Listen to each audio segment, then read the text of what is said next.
Welcome back to another episode of the Bold American Podcast presented by Barstool Sports. You got just me and Ryan in the platoon room today. Rob is out this week. Very cool. And for me, long-awaited interview today with someone that everybody knows and was a part of a lot of people's childhood growing up. That's right. We got Lieutenant Dan, Mr. Gary Sinise, to come on to talk to us about his most recent documentary that he has made and put together. And you're really going to enjoy that. And before we get to that, though, we are going to tackle a few topics here where we talk about yet another story about Secretary of Defense Pete Hegseth is in the news, renaming things again. And this time it's a ship in the Navy. So we'll get into that. We're going to talk about how the Pentagon has decided to move $1 billion away from fixing barracks because we need to focus on the mission on the border. And finally, very quickly, I wanted to talk about everybody's Mount Rushmore of generals. But before we get to that, Ryan, how are you doing? Last 72, what's going on? I'm doing great, Cons. Last 72, as you know, had the Travis Manion golf tournament. You missed it this year. We certainly missed you there this year. Got to golf with Lane Johnson. So was he my 1-for-1 replacement, or would I have been in that? I replaced you with Lane Johnson. So that's a fair replacement. I would. I think you should be impressed that you got replaced by Lane Johnson. Yeah, that speaks volume about me. I like there that. You go. Okay. There you go. Okay yeah. But great day, beautiful day. It was back in my happy place, Avalon, New Jersey. I'll see you there in a few weeks. Yes. I'm excited to get down there, which is not my normal part of the shore. That's like the escape for all the Philly people. So we allow to come to our beaches and our shore. That's true. And I think what we should do, honestly, is we should do a little education, not today, but on the Jersey Shore. Okay. Because people have a lot of misnomers when I say, oh, I go to Avalon, and they're like, oh, where's that? I'm like, it's, in New Jersey. And they're like, oh, the Jersey Shore. I'm like, it's not that New Jersey Shore. So I'd love to do a little education for people on the Jersey Shore points. You never have to twist my arm to talk about the Jersey Shore. There you go. Let me ask you, though, with regards, this was the third year of this outing or more than that? This particular one, this is the third or fourth, in this location. Mm-hmm. Okay. And just in general, though, like, what is your favorite part about doing these golf outings? Aside from just, like, obviously, like, being on a golf course on a Monday, the joke is, like, a bad day on the golf course, better day in the office, and any day in the office. What is your favorite part of doing these golf outings for the Travis Manion Foundation? Yeah, so we've got a few of them across the country. And I just think there's like a lot of camaraderie I found in the game of golf, which I didn't really fully understand. I used to go to our golf tournaments and I'd like ride around on a golf cart and be like, thanks for coming out, And it was probably about 4 or 5 years ago, my dad was like, you really need to pick up the game of golf. Like, it's a networking sport. You need to know how to golf. And so he's like, no better way to learn than in a scramble format, which is like so much fun, right? Yeah, because there's no pressure. Yeah. I mean, I play golf with my dad and it's the most stressful experience ever. He's like, pick up the ball. Let's go. There's people behind us. I'm like, this isn't fun. So I like playing the scramble format for sure. But listen, we have such, I think it's a great way, like, and I totally get it now. Like, I totally understand, like, the idea of golf where you get a lot of time on the golf course to talk and to network with people. It's most especially your foursome. But, I mean, I don't have to sell you on it, No, exactly. Like, no. You get it all. I'm obsessed with it. And I do think a golf outing is a great way to bring awareness to any organization, and in your case, Travis Manion, just because I'll go play in any golf outing. I don't care what the cause is, because they're always usually, a good cause. I don't need to be convinced to go. So you get people that I think otherwise might not have been exposed to Travis Manion. Now they are, because they got to go to this golf course, because maybe they know somebody down in that area and they're planning to force them. I'm cutting you off, but I should tell you that this golf tournament is actually very special, and there's a West Point connection, because we do this golf tournament in honor of, in remembrance of one of our former board members, Scott Baville, who was a West Point grad who died of cancer 2 years ago. And so his whole family was there, his wife, his 2 daughters, and his son, Scotty Baville, who just graduated from West Point. Okay. Yeah. And so he's off till July 23rd. So that was super special. And it was actually really funny because Scotty's there, and I'm telling Lane on the course, like, about Scott and, you know, and how Scotty's there, and he just graduated from West Point and and he said, yeah, I definitely want to meet him.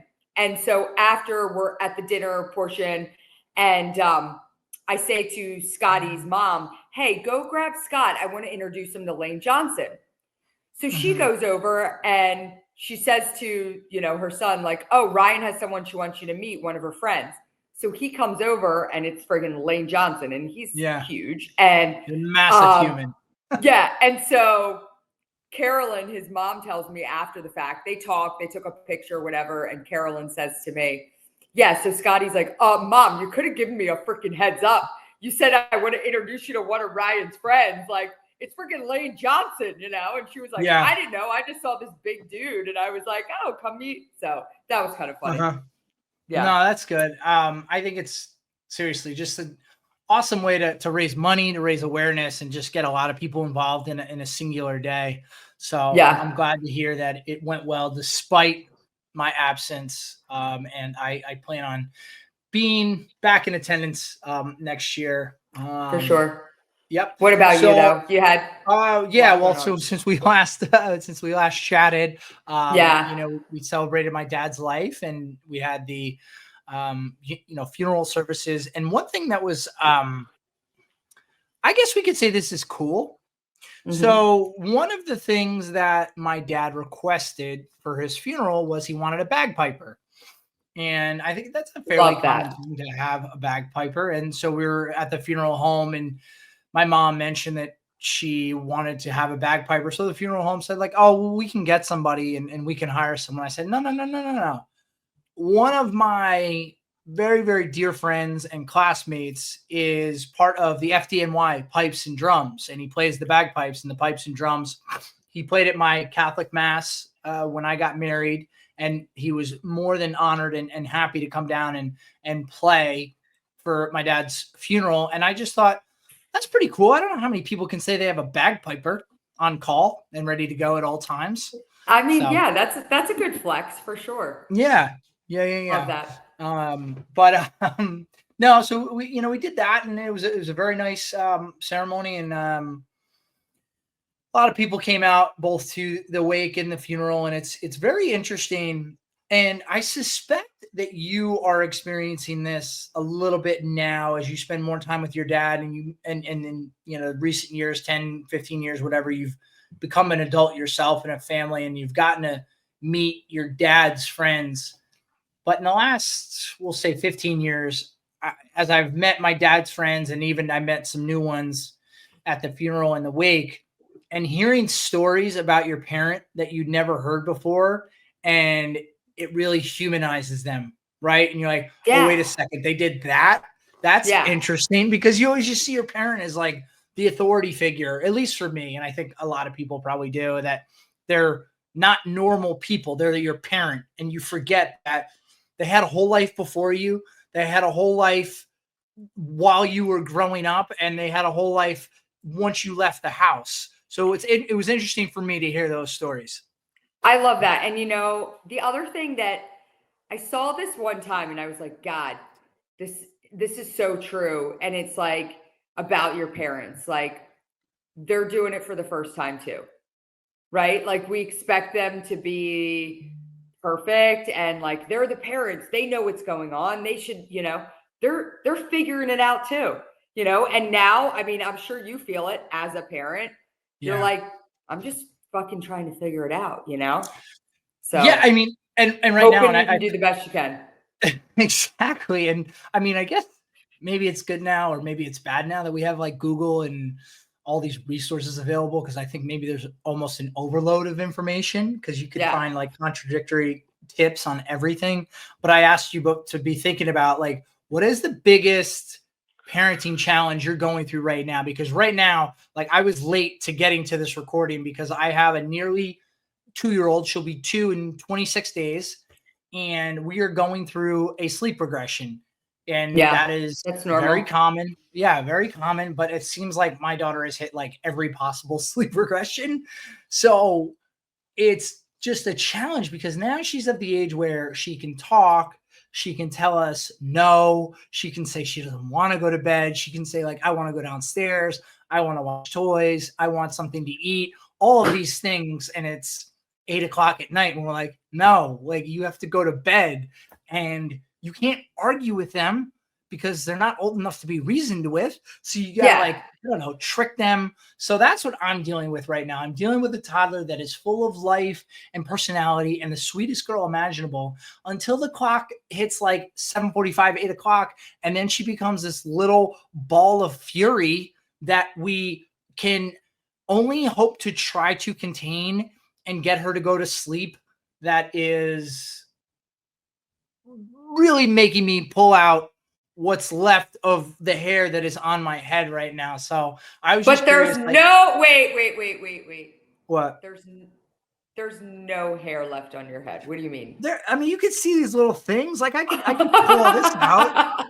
I could pull that out if I really needed to, maybe with tweezers. So that's the parenting challenge I'm dealing with. And I was just curious, like, your kids are different ages, and I'm just curious what your parenting challenge is right now. I mean, I have a 16-year-old and an 18-year-old. So the parenting challenges I'm dealing with are pertain to like making sure they make the right life decisions at this pivotal time. I mean, well, so time out there for a second. It has to be a little, I don't want to say less stressful. That's not the right way to say it, but no, there's less of an onus on you because your daughter's at a school where she's being told what to do and she doesn't have much choice, right? Where she's not she's not at, Penn State where she could be, raging on a Tuesday night if she wants to. So that has to be a little bit easier where you don't have to completely direct her in every direction.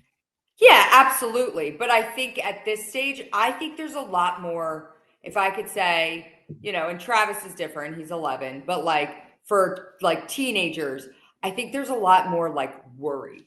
Like you're in it, you've got this 2-year-old, you can't reason with them. When you've got teenagers, you're just like, did I give them all the tools necessary for them to make the right decisions? And you're not with your kids all the time in the same way that you once were. So there's a lot of like anxiety about that, like what are they doing? Yes, I'm so scared when my kids are 16 because I think, what was I doing at 16? Exactly. A lot. And I'm sure my parents knew some of it, but there's no shot they knew all of it. And again, I think about like girls I knew and what were they doing at 16? And you pray, I think, that you put the right thoughts in your child's head so they know to make the right decisions. Because that, to me, I think is so scary. Oh my God. Dad of a daughter? God, you don't want to think about any of that. No. I would think like for you, like you probably, I mean, if I'm wrong, tell me I'm wrong. Is your 11-year-old the easiest right now? For sure. Yeah, because he probably just wants to play sports. He wants to like play with hang his out Legos. with his buddies. Yeah, Legos, like whatever. So yep. I guess I'm jealous of you there, but I don't want to wish my time away because everything else is for the most part really, really great, and I don't have complaints. But I am dealing with that. And I guess my last question before we move on to the next topic is: am I safe to assume that there's a challenge no matter what age? That the challenges never go away? It's just different phase, Yeah. All right. Yep. All right. And all right. Let's jump into some topics right now. The first off the bat, speaking of family, as somebody who has their family's name residing on the side of a U.S. Navy ship, remind me what kind of ship it is again. Sorry, I forgot. It's an LPD-33, a marine. It's an amphibious okay. warship. Cool. Yeah, Amphibious transports warship. Marines. Yeah. Okay. Awesome. All right. So it came out that now the Pentagon is wanting to remove the name of Harvey Milk, who was a sailor himself, and then he was the first openly gay individual elected to higher public office. And then I didn't realize until I was reading about him today, like I'd always knew his name, but I didn't know too much about him. I know Sean Penn did a biopic about him years ago. Played him in the movie. Yep. Yeah, I never saw that movie. But anyway, he was assassinated. I didn't realize he was assassinated, which is very unfortunate, presumably because of his lifestyle choices, which is horrible. But so, first, how does it feel when you have your name on a warship, and then what would it feel like if someone came to you and said, like, hey, by the way, we're going to rename that ship? Well, I can tell you that they just named, we just did the ship naming in January, where the Secretary of the Navy announced that he was naming a ship after Travis. Obviously, it's an incredible honor. I know for my dad, it was like, it's here, right? I mean, your son's gonna have a ship named after him. I mean, that's huge. Right. If someone were to come along and I actually remember when that Navy ship was named after Harvey Milk. I think that was during the Obama administration. Is that correct? It was. Yeah. That's correct. Yes. I remember it because there was a ton of controversy at the time when that ship was named after Harvey Milk. Do you remember what the controversy was?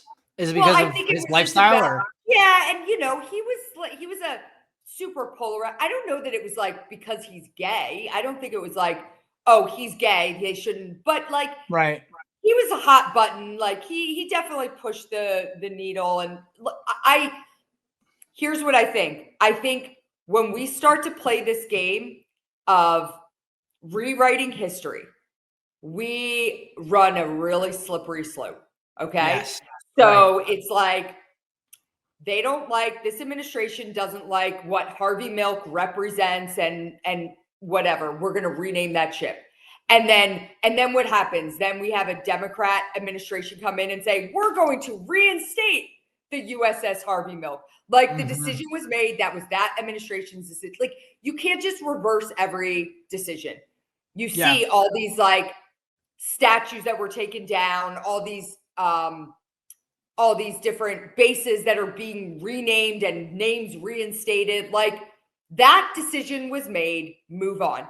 You don't like what Harvey Milk represents, then find the antithesis to that and name a ship after them. Like you can't, I would not personally think that Harvey Milk represents what a Navy ship should be named after. So in that theory, I get it. Like he is not what I believe we should be naming our Navy ships after. Like we should be naming them after our warships, after war fighters. Okay. Right. But the decision was made. So I don't love it. Yeah. I agree that I think ships and bases and everything should be named after people in our military who had extremely distinguished military careers and who contributed something to our military. And I'm not saying, but like he was in the Navy, okay? And that's fine. He was in the Navy, and I'm not taking away his honorable service. But when you're naming things after people, like they should have made significant contributions to the military, I think. Yeah. And I mean, again, this is the sign of the times. He was forced to receive or accept an other than honorable discharge Oh, I didn't know that.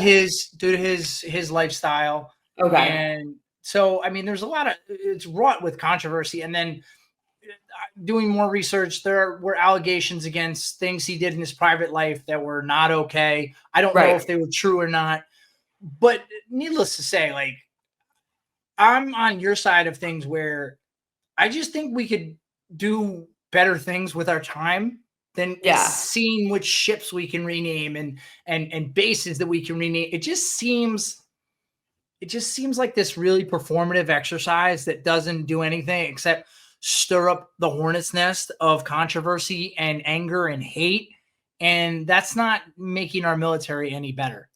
And I can tell you from like the perspective of let's look at it from more from like the human perspective. Like if someone were to come along in 20 years and say, hey, by the way, we don't really prescribe to what Travis Manion represented, so we're renaming the ship. Mm-hmm. Shit, that would hurt. Yeah. You know? Right. So Because I mean, the guy had a family, and I'm sure his family took a great deal of great pride that his ship of was course. named after him. So now you're conjuring up all these old wounds for his family and having them relive everything. And again, I don't want to go into detail and whether or not you think he was a good guy or a bad guy or a good sailor or a bad sailor. I don't think any of that matters. I just think it's important to focus on the fact that there are other ways to be spending our time as a military, and it's not this. I just think this is kind of a waste of time. Are we agreeing on this? Did we just agree on this? I think for the most part, I think so. Yes, okay. I think so. There you That's go. Good. All right. Let's see if we can go 2 for 2 here. The Pentagon came out and it was reported that there is going to be $1 billion that was originally earmarked to go towards fixing barracks that is now going to be shifted to support the mission at the border.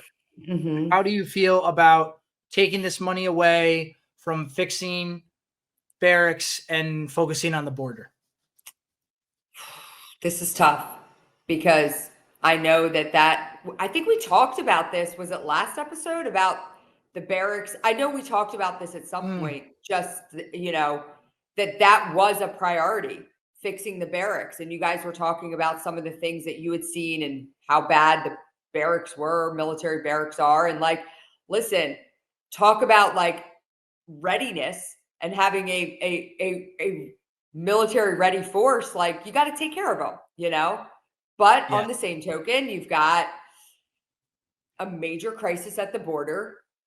And I'm kind of like, why'd you take money from there? You couldn't find somewhere else to take money from? Of all the places we could take money from, like, Yeah, I think we should have looked under a few more couch cushions to see if there was some money elsewhere that we could have diverted, as opposed to this really important endeavor that's how I look at it. Service members have been complaining about for years, and all of these barracks that are in disarray and falling down in black mold, and it's just not livable situations. Because 2 things can be true at the same time. Like, I can understand that the situation at the border is important and we need to address that.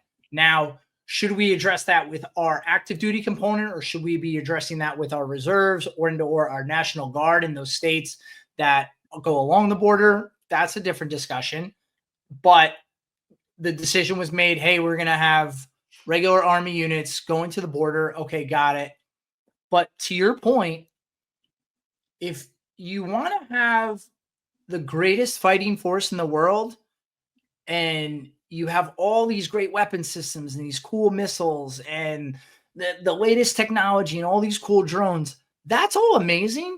But if you have soldiers that are upset about their living conditions, they're not going to give you their best. And if they're worried about going home to a barracks that has black mold, doesn't matter that there's a mission to be accomplished at the border. You're not taking care of them where they're living. So I just think the priorities are, I don't want to say out of whack, but we need to realize that taking care of our soldiers and our Marines and sailors and airmen first, and their quality of life, while that doesn't maybe brief as sexy as like, the war fighters and we're going to be the strongest military in the world. Well, It's that's something part that of needs, it. yeah, you can't be the strongest military in the world without service members. So we need to take care of them first and foremost. Agreed. So I just think, I don't know. I won't pretend to understand every single line item of the Pentagon's budget, but I think we could have found the money elsewhere and done more right by our soldiers to take care of them first. And we need to make sure that this is a situation and that is not being forgotten about, the situation with the barracks. Yep. Wow. 2 for 2. Let's go out on a high note. Let's take it to our interview. We have the opportunity now to sit down with Lieutenant Dan, Gary Sinise. By the way, and I think I say this in the interview, I also love him in Apollo 13. Some people just kind of really do well when they're in military or government-related movies, and he crushed it in mid-90s in those roles. So without further ado, Mr. Gary Sinise. Okay, folks, you already know what time it is. It's golf season. And this golf season, are you looking for an easier way to get out on the course? We've got you covered, because the Barstool Golf Time app makes it easy for golfers to find the best tee times at the best prices. So stop searching all over Google for your next tee time or going through the hassle of calling courses and talking to the pro shop. You can search multiple courses in your area from one app and get your tee time set within seconds. With every action you take in the app, you earn reward points, which can be redeemed for free merch in the Barstool store. And listen up, listen closely. We have a big promotion going on right now. If you play at least one round of golf between now and July 13th through the Barstool Golf Time app, you'll be entered for a chance to win a free stay for you and up to 7 friends at the Riggs Cottage on Pinehurst number 2. Folks, I've been to the house. I've seen the house. Unreal location there on Pinehurst number 2. This is a no-brainer. The more rounds you play, the more entries you get. All you have to do is get at least one round in, and you're eligible to win the golf trip of a lifetime. So come on, come golf with us. Download the Barstool Golf Time app today. First of all, thank you so much for joining us. I've little background. Gary's been on my podcast, The Resilient Life, but I have a kind of fun story, Connor, that you may not know. So Gary was the first person that really got behind the Travis Manion Foundation in a big way very early on. And this is going back, I believe it was 2009. I sent an email. I tracked down, Gary, I don't know how I did it, your agent or your assistant's email, and did this cold email to them, and ended up explaining who I was and what we were doing. And Gary graciously offered to do a video for the Travis Manion Foundation.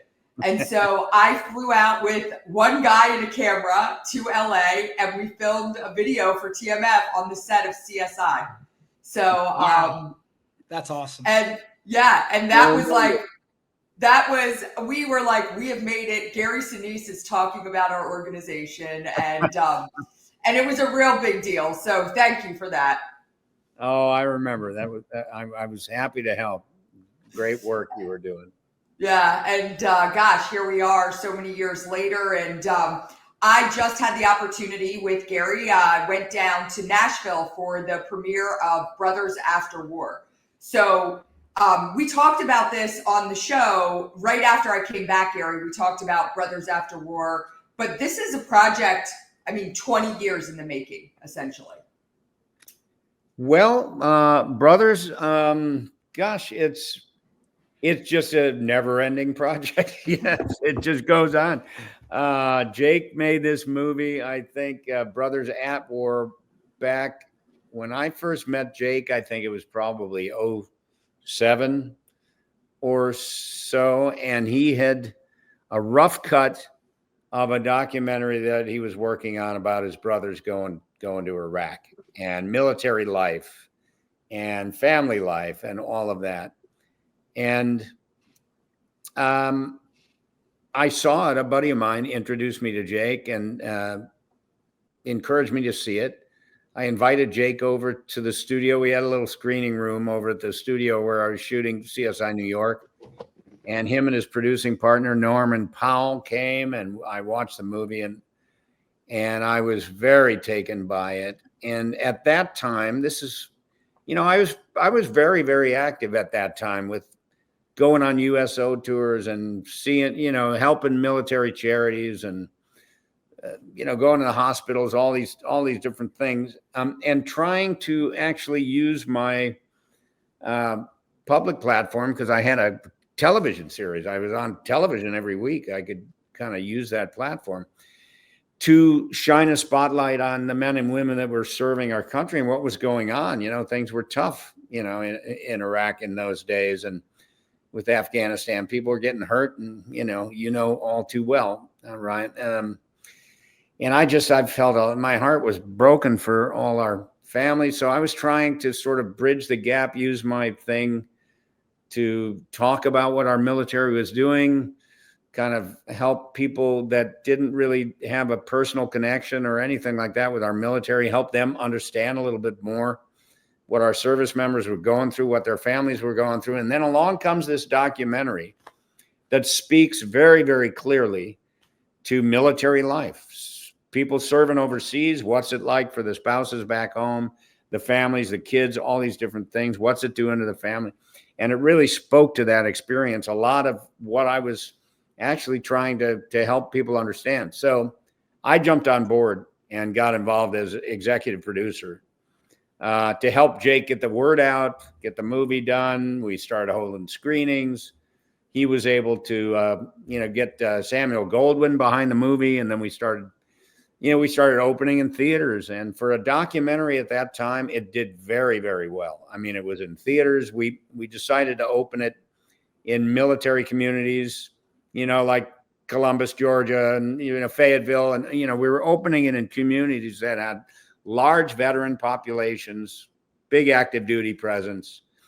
And we started showing it on military bases and whatnot. And then Jake started doing workshops because people were coming to see it that were in the military at that time. And it was opening them up. They wanted to talk about the movie afterwards. And, they could relate to what the people in the film were going through because they were going through the same kinds of things.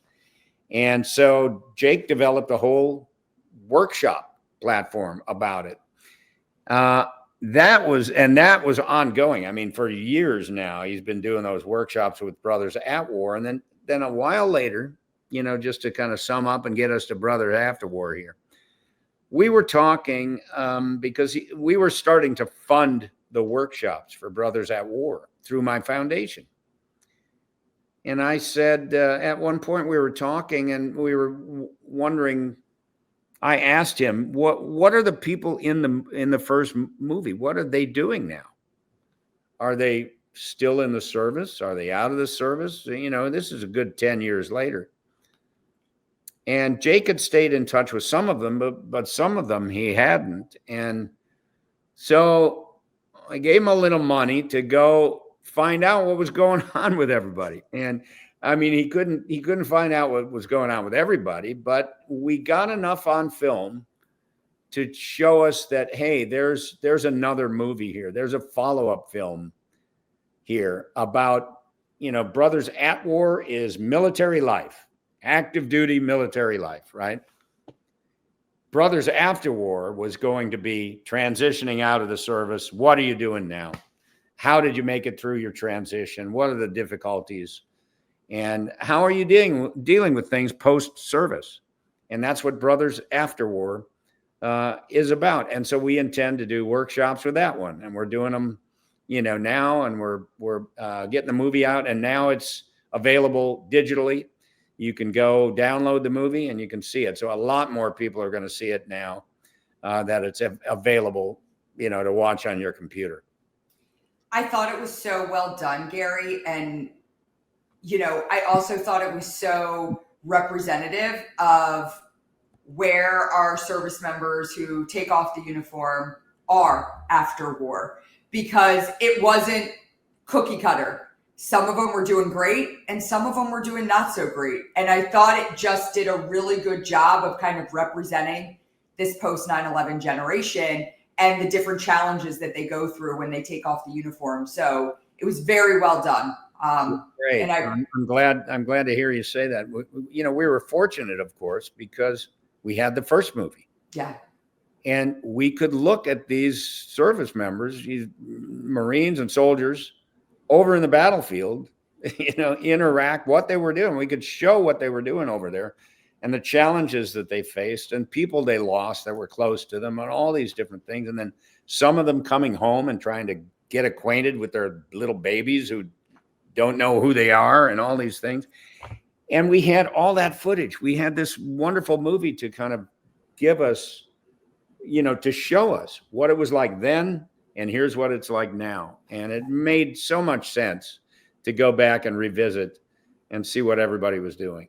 Yeah, and you mentioned that revisit, and it's just so vital because it's a very different story. And you think about, post 9/11, the USA chants were everywhere, and we were gung-ho, and we went into Afghanistan, and then in 2003 we go into Iraq, and the country is behind our military, and then the years start to wane on, and I think the American public largely forgot about, like, oh, we're still fighting over in Iraq. And I was over in Iraq in June of 2008 into June of 2009, and at that point, coming off the surge, there was a little bit of conversation around Iraq and certainly still Afghanistan. And now I think what we've seen is a little fatigue in our country for these 20 years war. When you decided, all right, we're going to revisit and we're going to tell this story of where they're at now, was there any part of you that was worried that you're going to run into these subjects and they're not going to be doing well, or it's not going to be received well by the American viewing audience? Because after 20 years of war, so many people just want to put it behind them and move on. So was there any trepidation in doing this second film? No, not for me, Connor. I thought it was a great idea because I'm in the veterans world, right? I want to know what our veterans are doing. I want to help them through these tough things. I want people to understand what they go through. I want all that. So I thought, well, this just fits this fits the mission of the Gary Sinise Foundation to actually support a film that's going to help people understand that and see that. It's not easy going off the war, that. And, we lose people. And Ryan, and families go through really challenging, difficult things, and we have an all volunteer service now. We don't have to, there's no draft that makes you go do it if you don't want to do it. So we're lucky and fortunate that we have people that are willing to raise their hand and go defend our country. I'm grateful for all that. I wrote a book about it and I'm grateful for it. And I want to do everything that I can personally do to help people understand that. Why is Gary Sinise spending all this time doing this? Well, because I appreciate where my freedom comes from. I know where it comes from. It doesn't come easy. People pay a price for it. And I'm grateful that people are willing to do that. I have veterans in my family up and down all over the place, and I'm grateful for them. And I learned a lot from them. So when the opportunity came along to actually take our first movie and investigate the challenges that some of the folks had getting out of their service, and there's some tough stuff. Yeah. They talk about people that were lost after the first film was made, that we meet in the first film, and they're not here anymore, and how it affected them, and all those things that veterans have to kind of process, compartmentalize, learn to live with, and move on. And my whole thing is moving on, right? There's a song at the end of the movie. I don't know if you remember this, but it's a great song. It's a wonderful song. And I recommended it to Jake to use at the end of the film. And it's called Moving On. And Rascal Flatts did it. And that, like Lieutenant Dan, right? We want that story for everybody. right, who serves our country. Lieutenant Dan comes home. We don't want the bad part of the story where he's all messed up and he's trying to figure stuff out and he's mad and he's drowning in alcohol and all that stuff. We don't want any of that. We want the other part of the story, the one where he's able to put the war years behind and have another life, another life beyond the military and beyond the things that they experienced that were maybe troubling and maybe difficult. But if they know, and we all know how difficult it is with mental wellness and the terrible epidemic that we have with people just not making it through and taking their own lives, all that kind of stuff. We don't want that to happen to people. Mm-mm. And quite often there are no signs. There are absolutely no signs. Best friends don't even know what somebody's going through. Spouses don't even know. But you know what? If we can be proactive, and I've done multiple don't take your life kind of PSAs. Remember there's people out there that give a crap, and that don't want you to struggle and don't want you to suffer. And when you're thinking that nobody cares and gives a crap at all, just try to remember. And so we try to find ways to be proactive because, again, quite often, even the people closest to somebody don't even know what they're going through. Mm-hmm. But if you hear a message or you see a film and you see that getting through it can be achieved and accomplished, and that somebody lost a bunch of buddies here, but they're making it through. They're getting through it. They're moving on. They're moving on. Well, maybe that will encourage you to kind of rethink all those demons. Yeah. That are coming at you in a new way. Right. Because I think the veteran community in general, and I'm making a sweeping generalization here, it's a hard time talking about those things and admitting those things and admitting that you need to go get help. So it's so helpful when you see your fellow brothers and sisters who are going through the same things. And you could say like, oh, wait, I'm not alone. And as you just pointed out, that might trigger them to go get that support and that help. And I mean, was that intentional with making this film as well? Yes. Here's the thing about it. What do we do so often with that kind of stuff? We bury it, we contain it. We don't share it. We don't tell our stories and everything like that. Here in this film, you see 10, 12 different veterans very publicly for the world to see. It's on film, it's nobody's, sharing their stories, telling their difficult moments, sharing the things that they've been through, sharing the things that they've thought about. Jake's own brother tells him in the film that, he had the gun at one point, and that Jake didn't know he was going through that kind of stuff. Mm-hmm. But quite often people are just, they're doing the booze thing over here, and then the weapon is there, and they can't think straight and all that stuff.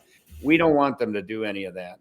So hearing other veterans be very, very open, very public, sharing their stories, that's what we want. We want people to share their stories. You contain all that stuff, and it's, and if it's festering in there and just bubbling and boiling and everything, eventually, if you don't release the spigot a little bit and let some of that stuff out, it's gonna blow, and you don't want that. And so we want to try. Our hope is that people will be educated in finding some resources and finding some tools. There's no shortage of available resources for veterans these days. Right. How many millions of organizations and efforts and things like that have sprung up in the last 20 or 30 years, just one after another. Foundations starting in the name of a fallen hero, right? To do some good, to help out. There are thousands of those efforts. There are thousands of mental wellness programs out there. There are resources available to people. that weren't available to our Vietnam veterans when they came home. They just had to go in the closet, take the uniform off, and pretend they didn't even do anything, Yeah. and try to forget about it. And all that stuff came to a head, and it was difficult for them. Now there's no shortage of available resources out there. And one thing that I think is good, I think the government has a big role to play in taking care of our veterans. They're the ones that send them off to war and all that. And so there's a big role for the government to play, but I don't think it's the only role. I don't think the government can take care of all our veterans. I don't think it's possible. There's too many needs out there. I mean, do we expect the government to build a house for every wounded soldier, Marine, sailor out there? I don't think they're going to do it, but nonprofits can do that, and nonprofits have a role to play. I'm glad that I can, as a citizen who benefits from the freedom that's provided by the people that are putting on the uniform, I'm glad that there's something that I can do. I want to do that. I want to feel like, well, I'm not going to depend on the government to do everything. They're not going to do it. We have a role to play. And so the point I'm making is it's creating awareness for where those resources are. Yeah. Being proactive and getting those resources in front of the men and women who have served our country and may be struggling. That's the difficult part about it. It's just getting the awareness raised. So somebody like me in the celebrity world with a public platform, I can get on television. I can get go on radio. I can go on a podcast. Somebody gives a crap and wants me to come on their podcast. I can do all that, and I can talk about what I think, and hopefully somebody will hear it and listen, and maybe start looking for some of those resources, and not just waiting around for somebody to reach out, because quite often somebody's not going to reach out. You do have to have some responsibility. And I think the other aspect of that is battle buddy stuff is, if everybody who served with somebody else took some responsibility to check on each other, that's where the greatest success will be, is battle buddies looking out for their brothers and sisters, and then saying, you know what, Gary Sinise has a program. Yeah. Travis Manion Foundation over here is doing a bunch of stuff. Why don't you get on the phone and call them up, or send them an email or something, look into what they're doing. There are resources out there to help people. I think too, Gary, another thing that I think is really important just in the work that you do, specifically with the Gary Sinise Foundation and coming on as executive producer for both of these, is that storytelling component and how important that storytelling component piece is. And I'll share with you, when I went to, I don't really have the best memory. I only have these like core memories from childhood, but I vividly remember going to see Forrest Gump in the movie theater. And my dad, we went as a family, my mom, my dad, my brother, and I. And, my dad was an active duty Marine at the time. And I learned about how our Vietnam vets were treated from that movie. And I remember being in that movie theater as a military child and turning to my dad and saying, I don't understand, because I couldn't conceptualize why our service members were being spit on. And that was my dad. When we walked out, he educated me on like what had happened during the Vietnam War and how it was a different time now. And so you think about all of these things, and what year was that movie made? 94. Yeah, so I was 13 years old, and I remember, that's how I learned about how our servicemen and women were treated at the Vietnam War, based off that movie, that character you played. And so, I mean, I know I've talked to you about this before, and you get the significance of that role and playing Lieutenant Dan, but I think it's important just to reiterate it, and like the storytelling that we can do plays a big role in the mental health and well-being of our men and women who serve, for sure. No question. I found that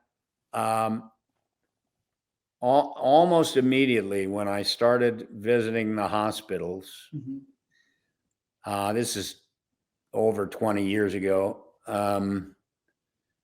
First started going to the hospitals in, I think, 03 or something. And I would walk in and they, somebody who was really banged up, real life Lieutenant Dan was laying in the hospital bed, and they didn't even know what my name was, my real name was. They just recognized my face from the movie. And then they would want to talk about that character, and they would want me to talk about the story of Lieutenant Dan. And like I said, we want everybody to come home from war and be able to move on. We want that happy ending for everybody. And so I could see that by me sharing, the positive things that happens to Lieutenant Dan in the movie, they were in some way relating that to their own lives, and that's what they were looking for. And then we did so many different things. I mean, started a program with the DAV where I would finance Vietnam veterans, triple amputees, whatever, banged up folks who had been living with their injuries for many, many years, decades, who had moved on, like Lieutenant Dan, who'd moved on, successful in real estate or whatever, but they're missing arms and legs and all these things, but they're going on. And we started pairing them up with Afghanistan and Iraq veterans who were pretty banged up. Cool. And all of a sudden, these youngsters who are just dealing with their injuries for, a year, are dealing with somebody who's been dealing with those injuries for 40 years and had a successful and positive life, gone on to do wonderful things and everything like that. That was very, very encouraging. Sharing their stories with these young, service members who were wounded, and telling them, hey, you're going to be okay. You're going to be okay. You can have you can have a good life, even though, you were wounded in battle and whatnot. There's a lot of life ahead. I'm living proof, even though I've only got one arm, know? Right. They found their fruit company to invest in, and they wouldn't have to worry about money anymore, which is good. Well, that's the thing. I mean, they all wish they could do that. Right.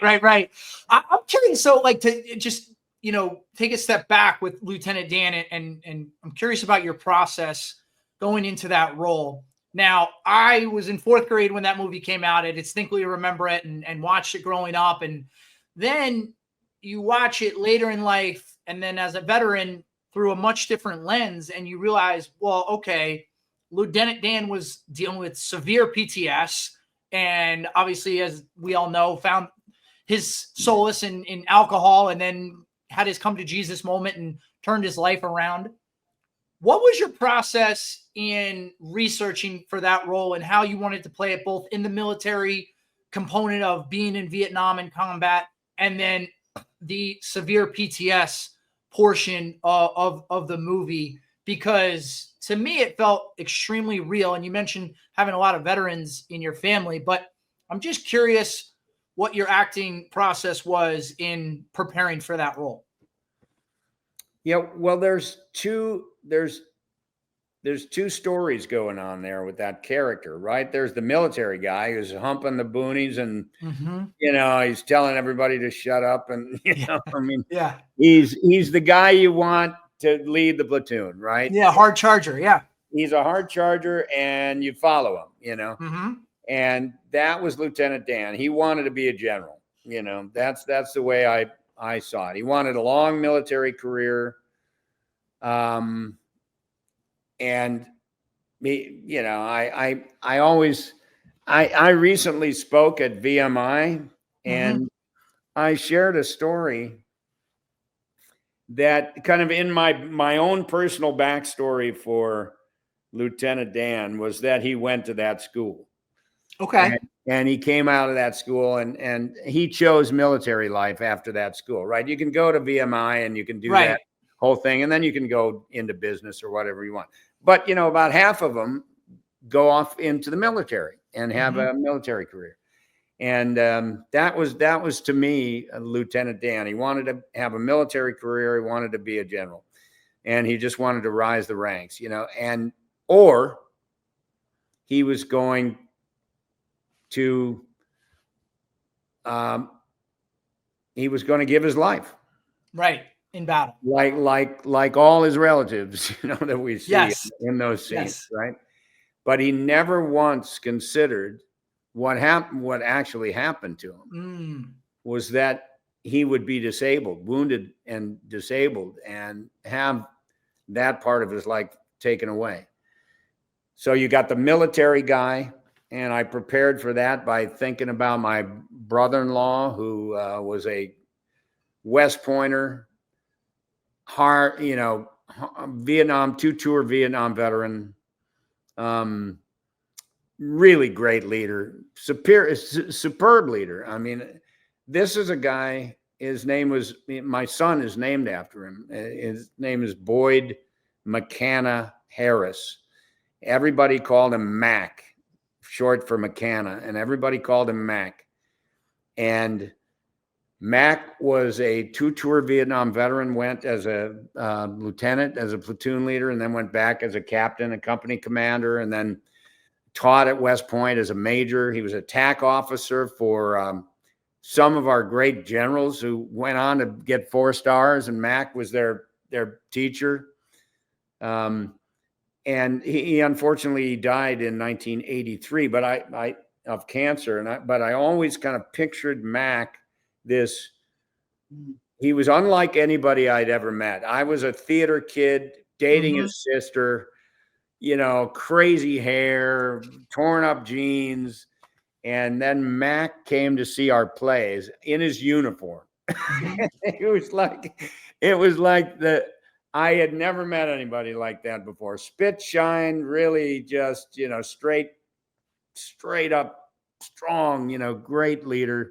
Right. And I got to know him. And that's what I pictured Lieutenant Dan being on the military side. And so I just sort of modeled that. And I decided I'm going to give Lieutenant Dan a Southern accent. So I'm going to have him go to VMI and, some different things like that. Never in the movie did we understand. Right. No. But we understand the backstory in here when we're working on it. And then there was the second half of the story, which is post-Vietnam and what happened to him which is a very, very familiar story with many, many Vietnam veterans who came home from war, got spit on, got crapped on, didn't get the services they needed, were made to feel terrible for what they did over there. They took off the uniform, buried their sorrows and sadness in alcohol abuse and everything. I read, there's a book by Chesty Puller's son, Lewis Puller, called Fortunate Son. And at the time I was playing Lieutenant Dan, I was reading Fortunate Son. And Chesty Puller, of course, was one of the great Marine, officers, most decorated Marine, I think, in history or something like that.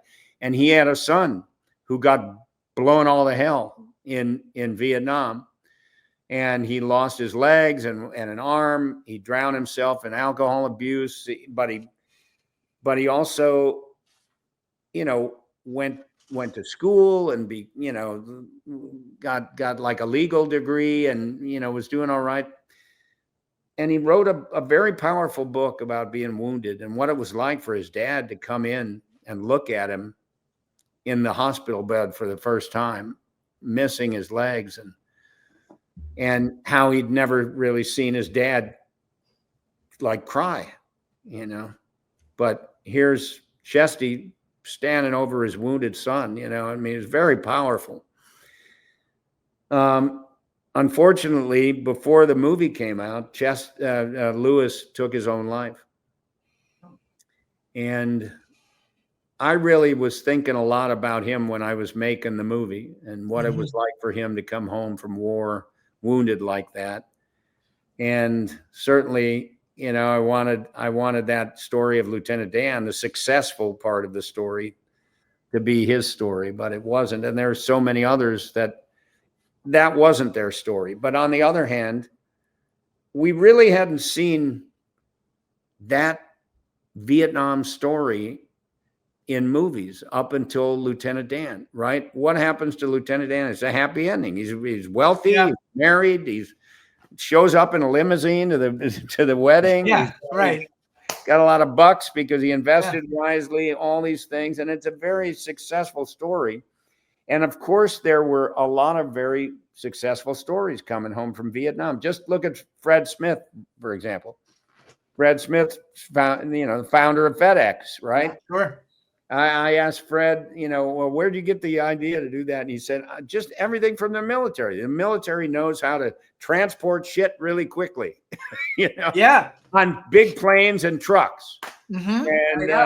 And so he got all his ideas from what he learned in the military, and he came home and had a very, very highly successful business career, of course.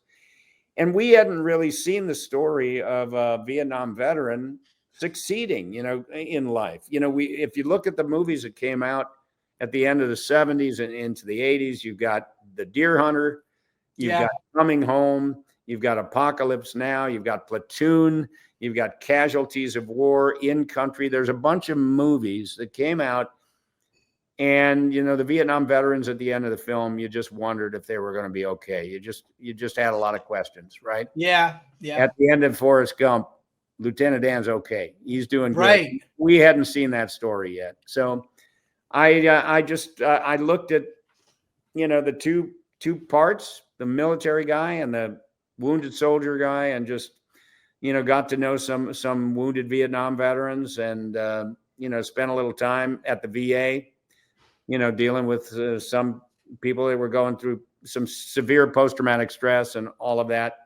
And it all turned out okay, because Lieutenant Dan did pretty well there.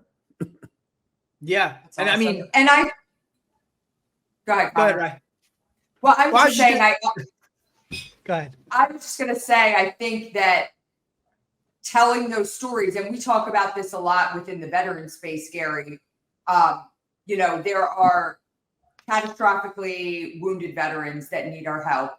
There are veterans that are dealing with severe bouts of depression and substance abuse, but there is also a larger majority of veterans that are doing really well. And we need to tell those stories too. And we need to showcase that our veterans are civic assets, that they are out there making a difference when they take off the uniform. So as important as it is to highlight how we can help veterans that aren't doing well, we need to also highlight the veterans that are doing really well. That's right. We shine a spotlight every week on veterans who are doing really well at the foundation, on the foundation website, and all of that. We want the story of Lieutenant Dan for anybody who gets wounded. We want them to be okay, and anybody who comes back and transitions out of the military, we want them to find the next part of life for them. Yeah. And we want them to know that we appreciate them. So wherever we can help with that, we're trying to do it. And I guess coming out of Forrest Gump, your pal Tom got a statue for that. It gets named Best Picture. Was that part of the genesis of your foundation when you realized, like, wait a second, I think this movie's going to really stand up and stand the test of time? So, when did you start to realize that you might have this cachet to take this character that you played and leverage it in the veteran community? And was that part of the genesis of the Gary Sinise Foundation? Well, I don't think I was trying to sort of leverage it. Maybe in some ways, because Lieutenant Dan gave me a kind of celebrity that I'd never had before, right? I mean, it was a popular movie, and I was played a good character in the movie, and it was seen by a lot of people, and a lot of veterans really appreciated that, especially our Vietnam veterans. What I found again is that after I just started going to hospitals and doing that. I was meeting real life Lieutenant Dans, just one after another. I mean, one room after another, multiple times a year, and at a certain at a certain point, it just I was Lieutenant Dan walking into the room, and they thought it was cool to see Lieutenant Dan. So at a certain point, I just recognized that, oh, okay, that this character is not going to be one that just goes into the, that's just something I did way back when. It's somebody I live with because I'm meeting people who really understand that story and are living that story themselves. And so if they want me to share something about it with them, I got used to doing it. I just thought talking about Lieutenant Dan seems to make this wounded guy who's missing his legs and his mother's over there crying in the corner or whatever. Me coming in and talking about that seems to make her stop crying, and he brightens up and starts laughing, and I tell funny stories. And so if sharing Lieutenant Dan, stories of Lieutenant Dan, is going to help them through their day, I'm all too happy to embrace that and do that. And, I mean, it's a little bit different now because, again, the movie is over 30 years old. So we have a lot of active duty folks who weren't around when the movie came out or what, so sometimes I wonder when I go to these military bases, how many of these youngsters actually know who the hell I am, right? Because I'm playing bass up there, and I haven't been on television for a while, and the movie's 30 years old, and all of that. So sometimes I wonder, but on the other hand, I will ask these crowds, and we get pretty big crowds. We're pretty well known within the military community. So we get these big crowds coming out, and I'll ask people, how many people have seen Forrest Gump? And, everybody raises their hand. And I find it somewhat hard to believe sometimes, but because there's older people and really young people, and they're raising their hands, and, it's just one of those movies that lives on. And if sharing the story of Lieutenant Dan can help somebody out, I'm all too happy to do it. It's certainly, I don't think I'd have a foundation that's this successful at raising money and everything over the years if I had not had the public platform that I have. That was helpful in building the foundation, no question. I did have to put the time in. I mean, you can't build something without putting the time in yourself. So I put and continue to put a lot of time in. But I think the fact that, I was in the public spotlight playing a great character that people loved, who was an actual veteran and everything, that helped people relate to what I was trying to do with the mission. Forrest Gump is a classic. So I think when you have these young kids that are raising their hand and saying, I've seen it. I've got 3 kids that were all not alive when Forrest Gump was made, and all 3 of them have seen Forrest Gump. So I think they're telling the truth when they raise their hands when the Gary or Lieutenant Bam Bam is playing. I think they've seen the movie, Gary, for sure. We're about this summer. We'll play. I will have done. We're going to hit our 600th show for the military this summer. It's crazy. And that's a lot of shows. I had to find ways early on to employ the band because I was on this mission of going out to military bases and entertaining them, and I had to find ways to pay the band members because. Even though I'm doing it as part of my mission, I don't get paid for it. I wanted to employ real musicians who, so I had to find ways to do that. But 600 shows for no money, that's a lot of concerts out there. That's unbelievable. Amazing. That's unbelievable, especially, as you mentioned, legitimate musicians, when they could probably go and make money in another band, for them to stay with you and stay employed, I think is really a testament to your mission. And also the fact that you're playing legitimately good music. It's not just we're playing great music. It's right, always fun, and the crowds just love what we play because they're all hits, and it's a really fun show for everybody.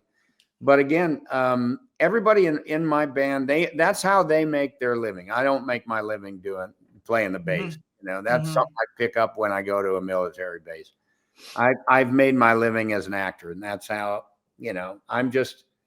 I'm an actor with a band, Yeah. And, there you go. But it's great that you could take that hobby and you can go to 600 different shows across the world for the military. And I know everybody who has ever seen you really appreciates it. I just have a few quick questions to wrap us up here. You've given so much of your time and we appreciate it.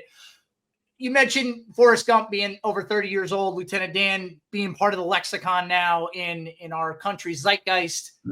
The movie has been dissected 8 ways from Tuesday. There's got to be something you can tell us, though, about Forrest Gump that somebody has never heard before. Well, I don't know. People have been asking me about Forrest Gump for 30 some years. Yeah. Well, I don't know. I think I probably said everything I could possibly say. Okay. All right. All right. I'll ask you this. Okay. When you do see Tom Hanks, whatever that might be, do you make him salute you? Well, it's been a while, but that's a good point. The next time I see him, I'm going to make him do that. I would. Rank has its privileges, right? He would do it. He's pretty funny. He would do it, and he'd go into his Gump thing. Yes. No, I actually had the privilege of listening to him speak a few years ago at the Elizabeth Dole Foundation Gala.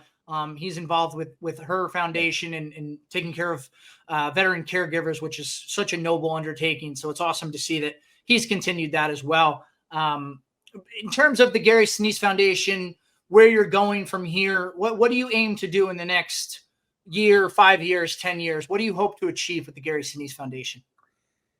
When I started the foundation, I wanted to make the mission our mission statement is pretty flexible, because I anticipated the needs will evolve, the needs will change. What's going to happen over time. I didn't make the Gary Sinise Foundation have one single thing that we do, right? Mm-hmm. There's a very broad and flexible mission. There's a lot of things we do at the Gary Sinise Foundation, a lot of things the funding goes to. It's broad, and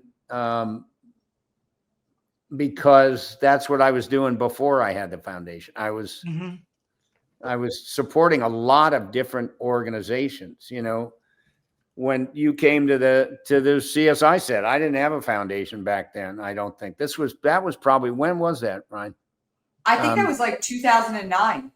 Yeah. Okay. So the foundation launched in 2011. So I was just looking like, what organizations can I help by raising awareness for them, doing PSAs for them, going to a fundraiser, playing a concert to raise money for them, whatever it was. I was trying to do that. And in doing that, I got involved with a lot of different types of efforts, right?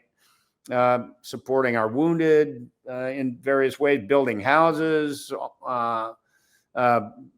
families of our fallen, children, first responders, all these different. I was involved in all these different efforts and supporting a lot of different organizations that were helping in various ways. So when I started the Gary Sinise Foundation, I wanted to make a very broad mission and a very flexible mission so we could adapt and change, as things evolve.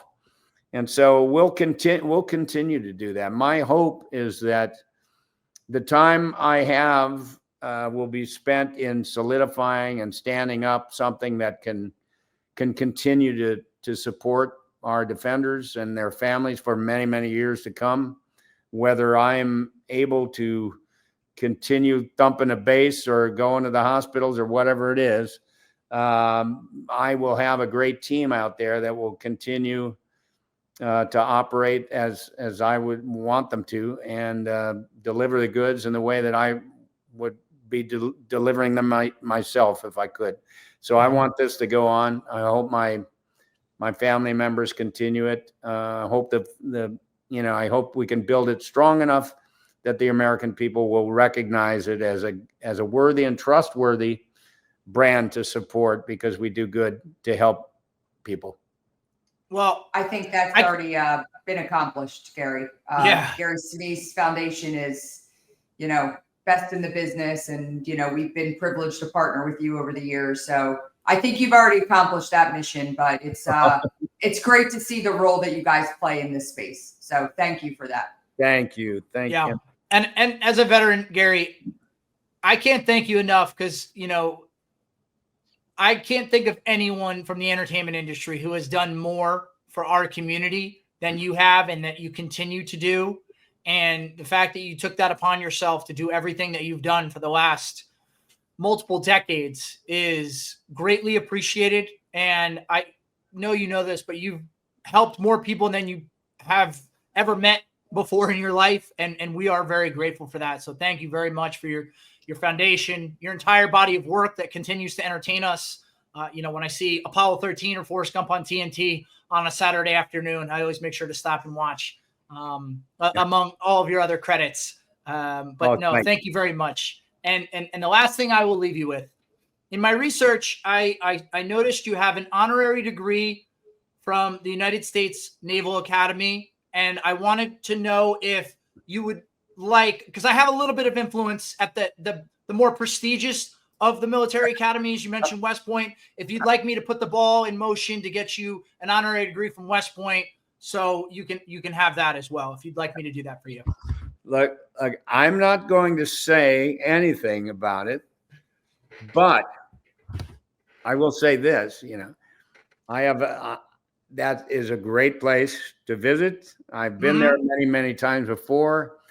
And my brother-in-law being a graduate in the class of 66 and having, every year they give an award in his name. I mean, my brother-in-law, Mac, was a pretty, significant guy in the Army, right? They give the Boyd McCann Harris Excellence in Leadership Award at West Point to a young cadet every year since like the 80s, since he died and passed away. They give a major award at Fort Leavenworth as well in his name. He is in the Hall of Fame at Fort Leavenworth. He was inducted 33 years after he died into the Fort Leavenworth Hall of Fame because do you know the leadership manual FM 22100? Of course, yes. Mac, the last thing he did before he died was rewrite that leadership manual. Wow. And be, know, do? Yes. Okay, that's Mac. Wow. Mac created that whole leadership concept of what does a leader need to be, know, and do. And that was him. He wrote that in FM 22100. Years later, just because of his effect on the Army, his contribution to the Army, they decided he needed to be in the Fort Leavenworth Hall of Fame. So it all started for him at West Point back in the class of 66. Of course, that class. It's well known that class lost about 250 leaders in the Vietnam War. Difficult. But all that to say, I love West Point. I'm not going to say anything. You would have to take that on yourself. All right, I will. Well, I should also mention you are a recipient of the very prestigious Thayer Award, so you have that going for you. But I'll see what I can do about getting you that honorary degree. Well, I mean, Connor, just to wrap up, Gary and I are both honorary graduates at the Naval Academy, so I think I'm class of 2017. If we're counting honorary degrees from service academies, but I don't need one from West Point. I'm good.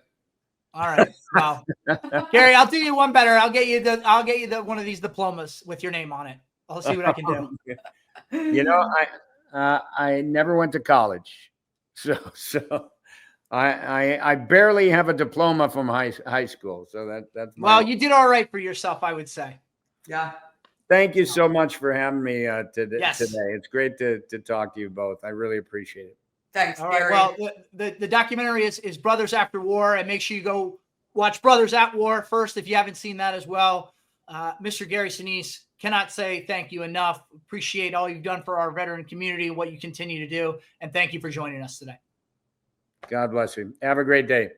All right. Well, it's always great when after 9 years of wanting to have someone on the show, you finally get that someone. So I'm very excited that we were able to have him and grateful, and everybody should go watch that documentary. I think it's so cool. Just the premise of the documentary, the fact that he did one documentary so many years ago and then fast forward and followed up. Like, I don't have the patience to do something like that, to do a project where it's, hey, I'm going to sit around and just wait like 15 years or whatever the case was.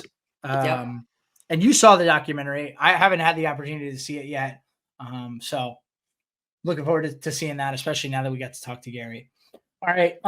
Last thing that I want to talk about here is somebody, it was the U.S. Army's Twitter account that tweeted a quote from General Patton.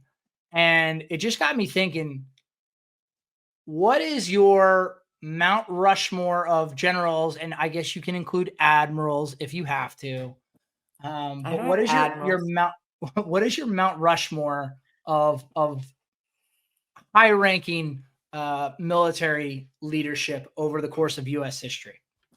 I mean, so I feel like I'm ill-equipped to like answer this question. Like, I feel like we need Rob to.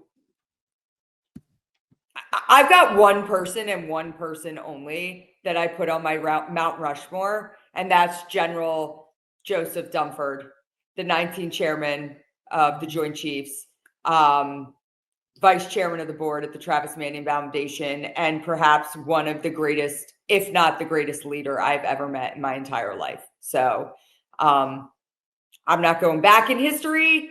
He's present day. He's post 9/11. He's incredible. So I don't have enough insight, and I haven't done enough research to say anything beyond that. Is that how poor the education system is in Philly? Come on. You can't just like think about sixth grade history and rattle off three more generals' names? You want me to just rattle off generals' names? Like, well, is that what you want me to do? And you're going to insult the city of Philadelphia at the same time? That's what's even more surprising. Ryan, that's what's even more surprising is it's like Philadelphia is like the birthplace of our country, and so many great people came out of there that I can't believe you can't think of three more people that you would put on your Mount Rushmore. And I'll allow you to amend it down the road if you want to, but the fact that you can't come up with three more people is a little surprising. The fact that you tied it back to the education system in the city of Philadelphia is what I find that. That's impressive, right? I like that. I thought that was impressive that I was able to tie it back and throw a dig at the city of Philadelphia, which I love, by the way. I love the city of Philadelphia. I don't think the city of Philadelphia likes you anymore. So that's wow. All right. Well, anyway, my Mount Rushmore that I came up with was George Washington. You could have said that, the founding father. Of course, I'm going to say George. Wait. Before you give your list, might I add to our viewers that you sent me? I sent you at. Hold on. I sent you at. Let me just go back to our notes here. Okay, we record at 8:30, 7 o'clock. Agenda ?